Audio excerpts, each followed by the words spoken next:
लकल हम्दु या अल्लाह वस्सलातु वस्सलामु अलैका या सय्यदी या रसूल अल्लाह।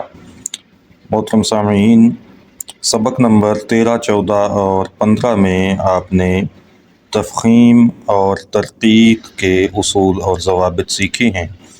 तफ़ख़ीम का मतलब होता है हर्फ को पुर यानी मोटा अदा करना, और तरक़ीक़ का माना है हर्फ को बारीक पढ़ना। 7 हरूफ ऐसे हैं जिनको हमेशा मोटा पढ़ा जाता है। इन्हें हरूफ मुस्तालिया कहते हैं। इनका मजमूआ है खुस्सा, दाग़तिन, क़िज़। और 3 हरूफ ऐसे हैं कि जो कभी बारीक पढ़े जाते हैं और कभी मोटे। इनको हरूफ शिबा मुस्तालिया कहा जाता है, क्योंकि ये मुस्तालिया के साथ कुछ मुशाबियत रखते हैं।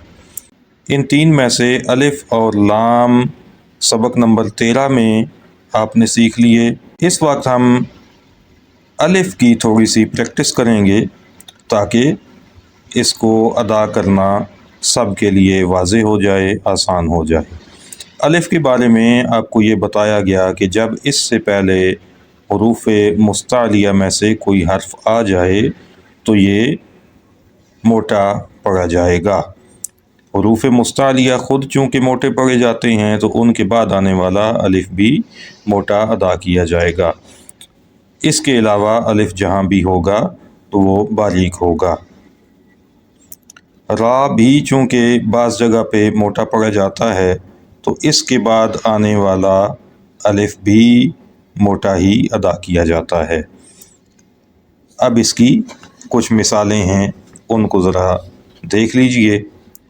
क़ाला, क़ाला, काफ हरूफ मुस्तालिया में से है, मोटा अदा किया गया तो अलिफ की आवाज़ भी भारी और मोटी आपको महसूस होनी चाहिए। क़ाला, सिराता, सिराता, सिराजन, सिराजन, काना। अब काफ बारीक है तो इसके बाद अलिफ भी बारीक होगा। काना, मालन, मीम बारीक तो मीम के बाद अलिफ भी बारीक। मालन, मफाजन, फ़ा बारीक है तो इसके बाद अलिफ भी बारीक। मफाजन, तालिबु, तालिबु, ता चूँकि मोटा अदा करना है, ये हरूफ मुस्तालिया में से है, इसलिए इसके बाद वाला अलिफ भी मोटा अदा हो रहा है। तालिबु। ताबू, ता बारीक है, इसके बाद अलिफ भी बारीक।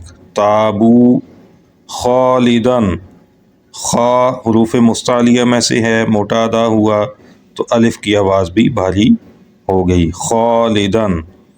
आबिदुन, ऐन बारीक तो अलिफ भी बारीक। आबिदुन।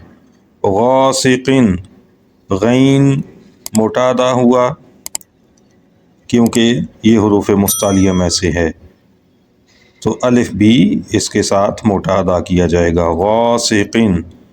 तआमिन, तआमिन, ऐन बारीक तो इसके बाद अलिफ भी बारीक। तो ये अलिफ के हवाले से हमारी कुछ प्रैक्टिस है।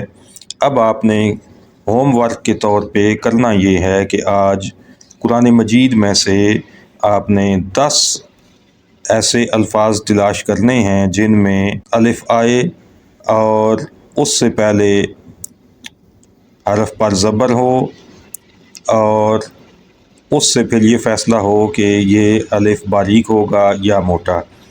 तो 5 मिसालें आप अलिफ पुर यानी मोटा अदा करने की निकालेंगे कुरान मजीद से, और 5 मिसालें आपने बारीक अलिफ की निकालनी हैं। इनको नोटबुक पे लिखें और उसकी तस्वीर ग्रुप में भेजें और साथ अपनी ऑडियो भेजें ताकि पता चले कि आपने इन अल्फाज को दुरुस्त तौर पे अदा करना सीख लिया है या उसमें कुछ फ़र्क बाकी है। अल्लाह ताला सबको बरकतें अता फ़रमाए और कुरान मजीद को दुरुस्त पढ़ने की तौफ़ीक़ अता फ़रमाए। वस्सलामु अलैकुम व रहमतुल्लाहि व बरकातुहू।